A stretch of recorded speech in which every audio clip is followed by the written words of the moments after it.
everyone, welcome back to my channel. So in this video பார்த்தீங்கன்னா ஒரு முக்கியமான topic பத்தி டிஸ்கஸ் பண்ண போறோம். அது என்னன்னா லாங் ரைட் போற ரைடர்ஸ் வந்து கேரி பண்ணிட்டு போறீங்கன்னா பேசிக் ஆக்சஸரிஸ் என்னன்னு சொல்லிட்டு இந்த வீடியோல பார்க்கலாம். அதே மாதிரி நீங்க சோலோ ரைடரா இருந்தாலும் சரி, குரூப் ரைடரா இருந்தாலும் சரி, இப்போ நான் சொல்ல போற ஆக்சஸரிஸ் தான் பார்த்தீங்கன்னா கம்பல்சரி நீங்க கேரி பண்ணிட்டு போறீங்கன்னா உங்களுக்கு சேஃப்டியா இருக்கும். அது என்னன்னு சொல்லி பார்க்கிறதுக்கு முன்னாடி நம்ம சேனல் நீங்க புதுசா பாக்குறீங்கன்னா நம்ம சேனல் சப்ஸ்கிரைப் பண்ணுங்க, நோட்டிஃபிகேஷன் பட்டனை கிளிக் பண்ணுங்க. வாங்க வீடியோக்குள்ள போலாம். ஸோ ஃபர்ஸ்ட் நம்ம பார்க்க போறது என்னன்னா நிறைய ரைடர்ஸ் ஃபேஸ் பண்ற காமன் இஷ்யூ தான் இது. நம்ம என்னதான் ஜெனரல் சர்வீஸ் பண்ணி பக்காவா ரைடுக்கு பைக்கு கொண்டு போனாலும் இடையில பஞ்சர் ஆச்சுன்னா ஒண்ணுமே பண்ண முடியாது. ஸோ இந்த பஞ்சரோட இஷ்யூ வந்து ஒரு பெரும் தலைவலி எல்லா ரைடர்ஸ்க்கும்.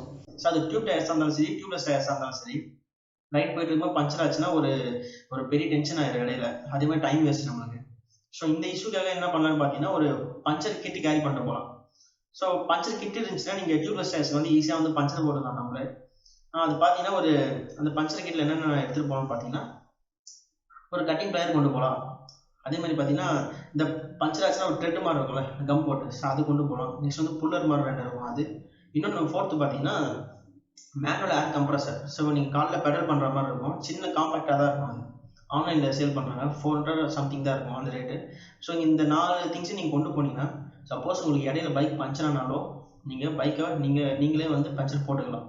டியூப் டயர்ஸ்க்கு நான் என்ன சொல்லுவேன்னு பார்த்தீங்கன்னா டயர் இன்ஃப்ளெக்டர்னு சொல்லிட்டு ஒரு லிக்விட் விற்கிறாங்க. ஸோ அதை யூஸ் பண்ணி பாருங்க. அந்த ப்ராடக்ட் நான் இதுக்கு யூஸ் பண்ணது இல்லை.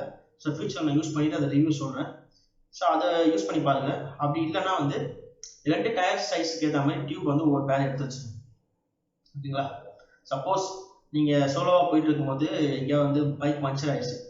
ஸோ பைக் பஞ்சர் போகிற கடை ரொம்ப தூரமாக இருக்குது, அதுக்கு இடையில பார்த்தீங்கன்னா எந்த ஒரு டிரான்ஸ்போர்ட்டேஷனும் கிடையாது, இந்த ஆக்சஸ் இல்லைன்னா உங்கள் பைக் நீங்கள் தனியாக விட்டும் போக முடியாது. ஸோ அந்த டைம் பண்ணீங்கன்னா பைக்கை ஸ்டார்ட் பண்ணி அந்த ஸ்பாட் விட்டு மூவ் ஆகிடும். ஸோ 20-30 அந்த கிலோமீட்டர் ஸ்பீட்லேயே பொறுமையாக பைக் ஓட்டிட்டு போயிட்டு எங்கே ஷாப் இருக்கும் இங்கே ரீச் ஆகிடும். கம்பல்சரி பார்த்தீங்கன்னா டியூப் கட் ஆகிடும், வேறு வழி கிடையாது. ஸோ அந்த இடத்துல நம்ம ஒரே இடத்துல நின்று தள்ளிட்டு வர்றதுக்கு இது பெட்டர் என்னை பொறுத்த வரைக்கும்.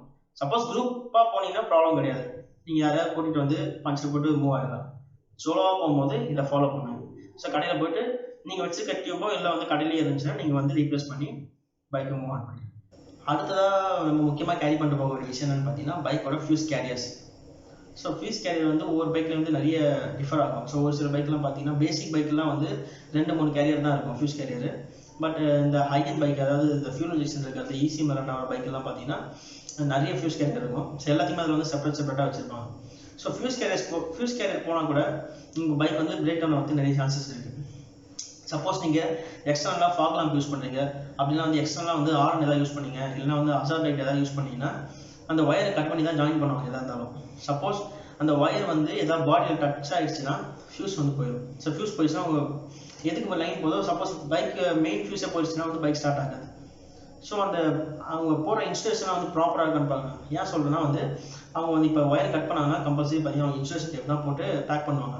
அந்த இன்ஸ்ட்ரக்ஷன் டேப் வந்து ஓவர் ஹீட் ஆச்சுன்னா வந்து அதுக்கு கம் வந்து லூஸ் ஆகிட்டு இன்ஸ்ட்ரக்ஷன் ரிமூவ் ஆகிடும். அப்போ என்ன ஆகுனா ஒயர் பை பாடியில் டச் ஆகிடும். அப்படி டச் ஆகிடுச்சுன்னா பைக் ஸ்டார்ட் ஆகாது, இல்லை ஹெட்லாம்ப் ஒர்க் ஆகாது, இல்லை ஃபியூல் இன்ஜெக்ஷன் ஒர்க் ஆகாது. ஸோ நிறைய ப்ராப்ளம் இருக்குது. ஸோ இது வந்து நமக்கு காமனாக பார்த்தீங்கன்னா எல்லா பைக்லேயுமே எக்ஸ்ட்ராவாக ஒரு 2 ஃபியூஸ் கொடுத்துருப்பாங்க. ஃபியூஸில் பார்த்தீங்கன்னா நிறைய இருக்குது, 30 ஆம்ஸ், 15 ஆம்ஸ், 12 ஆம்ஸ். ஸோ நிறைய இருக்குது.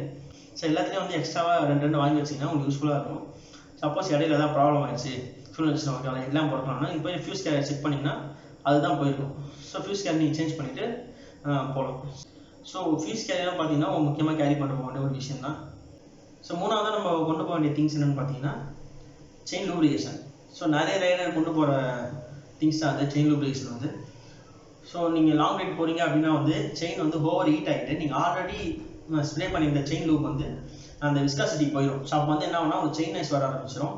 நெக்ஸ்ட் வந்து செயின் ஹீட் ஆக ஆரம்பிச்சிடும். ஸோ இதனால் வந்து செயின் கட் ஆகிறதுக்கு நிறைய சான்சஸ் இருக்குது. ஸோ ப்ராப்பரான டைம் ஃப்ரேம் வந்து நீங்கள் செயின் லூப் போட்டு விட்டிங்கன்னா செயின் டேமேஜ் ஆகிறதுக்கு வாய்ப்பு ரொம்ப கம்மி. அதேமாதிரி செயின் ஐஸும் வராது. ஸோ ஃபோர்த்தாக நம்ம பார்க்க போகிற விஷயம் என்னென்னு பார்த்தீங்கன்னா பைக்கோட ஹெட்லாம்ப்ஸ். ஸோ பைக்கோட ஹெட்லாம்ப்ஸ் நீங்கள் எடுத்துகிட்டு போகிறது பார்த்தீங்கன்னா ஒரு வகையில் யூஸ்ஃபுல்லாக தான் இருக்கும். ஏன்னா ஆல்ரெடி எனக்கு ஒரு எக்ஸ்பீரியன்ஸ் இருக்குது. ஸோ அதனால நான் சொல்கிறேன். ஸோ மூணாவது ஒரு வாட்டி காரில் போயிட்டு இருக்கும்போது என்ன ஆச்சுன்னா ஒரு நைட் ட்ரைவ் தான், கரெக்டாக ஒரு 12:30 அந்த டைம் இருக்கும். ஒன்றும் இல்லை, ஒரு யூட்டர்ன் தான் பண்ணோம். ஸோ அந்த டைமில் என்ன ஆச்சுன்னா கார் கொஞ்சம் ஓவராக வைப்ரேட் ஆகிடுச்சு. ஒன்றும் இல்லை, லெஃப்ட் ஹேண்ட் சைடில் வந்து ஹெட்லாம்ப் வந்து ஃபியூஸ் போயிடுச்சு. அந்த டைமில் வந்து எங்கிட்ட ஸ்பேர் ஹெட்லாம்பும் கிடையாது. அப்போ என்ன பண்ணோம்னா நைட் ஃபுல்லாக பார்த்தீங்கன்னா அந்த ஒரு ஹெட்லாம்ப் வச்சு தான் வந்து கார் ட்ரைவ் பண்ணிட்டு இருந்தோம். ஸோ இதனால தான் சொல்கிறேன், நீங்கள் ஸ்பேருக்கு ஒரு ஹெட்லாம்ப் எடுத்துகிட்டு போயிருந்தீங்கன்னா உங்களுக்கு யூஸ்ஃபுல்லாக தான் இருக்கும். ஸோ மோஸ்ட்டாக டூ வீலரில் வந்து நம்மளால் ஆக்சஸ் பண்ணி ரீப்ளேஸ் பண்ண முடியாது. சப்போஸ் உங்களுக்கு தெரிஞ்சுன்னா நீங்கள் பண்ணிக்கலாம், இல்லைனா வந்து நீங்கள் மெக்கானிக் ஷெட்டுக்கு கொண்டு போனீங்கன்னா அவங்க ரீப்ளேஸ் பண்ணி கொடுத்துருவாங்க. மோஸ்ட்டாக வந்து மெக்கானிக் ஷெட்லாம் வந்து பல்ப்லாம் சேல் பண்ண மாட்டாங்க, ஒன்லி சர்வீஸ் தான் இருக்கும். ஸோ அதனால தான் சொல்லுங்கள். ஸோ எக்ஸ்ட்ராவாக நீங்கள் ஒரு ஹெட்லாம்ப் கொண்டு போகும்போது அது உங்களுக்கு யூஸ்ஃபுல் தான். ஃபிஃப்த்தாக நம்ம பார்க்க போகிறது என்னென்னா பைக்கோட ஆக்சிலேட்டர் கேபிளும் கிளட்ச் கேபிளும். ஸோ மோஸ்ட்டாக எல்லாருக்குமே தெரியும் இந்த 2 கேபிள் வந்து எப்போ கட் ஆகும் அப்படின்னு சொல்லிட்டு யாருக்கும் தெரியாது. சப்போஸ் நீங்கள் கம்பல்சரி ஒரு ப்ராப்பர் டைம் ஃப்ரேமில் வந்து நீங்கள் கேபிள் வந்து சேஞ்ச் பண்ணியிருந்தீங்கன்னா ப்ராப்ளம் கிடையாது. மோஸ்ட்டாக வந்து யாரும் அந்த மாதிரி பண்ணுறது கிடையாது. ஸோ எப்போ வந்து கேபிள் ஓவர் டைட் ஆகுதோ அப்போ தான் வந்து நம்ம சேஞ்ச் பண்ணுறோம். ஸோ அப்படி இருக்கும்போது அது எப்போனா கட் ஆகலாம் லாங் ரைட் போகும்போது. ஸோ அதனால் நான் ஆல்ரெடி ஒரு வீடியோவில் சொன்ன மாதிரி தான், நீங்கள் புது கேபிள் ஒன்று வாங்கி ஆல்ரெடி பைக்கில் பழைய கேபிள் இருக்குல்ல, ஸோ அது மேலேயே வச்சு ஒரு ஒயர் டேக் போட்டு லாக் பண்ணிட்டீங்கன்னா சப்போஸ் எங்கேயா போகும்போது கட் ஆகிடுச்சாங்கன்னா நீங்களே ரீப்ளேஸ் பண்ணிக்கலாம். ஸோ அந்த மாதிரி ஆக்சிலேட்டர் கேபிளும் கிளட்ச் கேபிளும் ஸ்பேர் உங்கள் கையிலே இருக்கும்போது நீங்கள் வந்து ஆட்டோமொபைல் ஷாப்பை தேடிட்டு போக தேவையில்ல அந்த டைமில். ஸோ நீங்களே வந்து ரீப்ளேஸ் பண்ணிக்கலாம். ஸோ ஃபைனலாக நம்ம பார்க்க போகிறது என்னென்னா பைக்கோட பேசிக் டூல்ஸ். ஸோ எல்லா பைக்லையும் பார்த்தீங்கன்னா பேசிக்காக கொஞ்சம் டூல்ஸ் வச்சுருப்பாங்க. ஸோ அதை வச்சு என்னென்ன ஆக்சஸ் பண்ண முடியும் அப்படின்னு பார்த்தீங்கன்னா ஸ்பார்க் ப்ளக் பண்ணலாம், நெக்ஸ்ட் வந்து செயின் அட்ஜஸ்ட் பண்ணலாம், நெக்ஸ்ட் வந்து டயரை ரிமூவ் பண்ணலாம். ஸோ இது மட்டும் தான் பண்ண முடியும். ஸோ நீங்கள் எக்ஸ்ட்ராவாக வாங்க வேண்டியது என்னென்னா 2-in-1 ஸ்க்ரூ டிரைவர் வாங்கிக்கோங்க, அதே மாதிரி கட்டிங் பிளேயர் வாங்கிக்கோங்க. நெக்ஸ்ட் வந்து கிளட்ச் கேபிள் ரீப்ளேஸ் பண்ணுற டூல்ஸ் வாங்கிக்கோங்க. ஸோ மோஸ்ட்லி பார்த்தீங்கன்னா 12mm ஸ்பேனர் தான் வரும். ஸோ அது உங்கள் பைக்கில் என்ன சைஸ் இருக்கோ ஸோ அதுக்கேற்ற மாதிரி வாங்கிக்கோங்க. ஸோ இதெல்லாம் தான் வந்து பேசிக் டூல்ஸு. எமர்ஜென்சி சுச்சுவேஷன் வந்து நீங்களே வந்து உங்கள் பைக் ப்ராப்ளம் செக் பண்ணிக்கலாம், யாரும் ஹெல்ப்புக்கு இல்லைனா. இப்போ நான் சொன்ன பேசிக் ஆக்சசரிஸ் தான் பார்த்தீங்கன்னா எல்லா ரைடர்ஸும் ரைட் போகும்போது கேரி பண்ணி போக வேண்டியது. ஸோ இப்போ நான் சொன்ன இன்ஃபர்மேஷன்ஸ்லாம் உங்களுக்கு யூஸ்ஃபுல்லாக இருக்கும் நம்புறேன். ஸோ உங்களுக்கு ஏதாவது ஆட்டோமொபைல் ரிலேட்டடாக டவுட்ஸ் இருந்துச்சுன்னா என்கிட்ட கேளுங்க, நான் ஹெல்ப் பண்ணுறேன். என்னோட இன்ஸ்டாகிராம் லிங்க் வந்து கீழே டிஸ்கிரிப்ஷனில் கொடுங்க, போயிட்டு ஃபாலோ பண்ணிடுங்க. ஸோ நம்ம சேனலில் போகிற வீடியோஸ்லாம் உங்களுக்கு பிடிச்சிருந்துச்சுன்னா மறக்காமல் வீடியோஸ்லாம் லைக் பண்ணுங்கள், கமெண்ட் பண்ணுங்கள், ஷேர் பண்ணுங்கள். மறந்து நம்ம சேனலுக்கு சப்ஸ்கிரைப் பண்ணுங்கள், நோட்டிஃபிகேஷன் பட்டனை கிளிக் பண்ணுங்கள். அப்போ தான் நான் போகிற வீடியோஸ்லாம் உங்களுக்கு நோட்டிஃபிகேஷன்ஸ் வரும். See you in the next video. Until then, bye.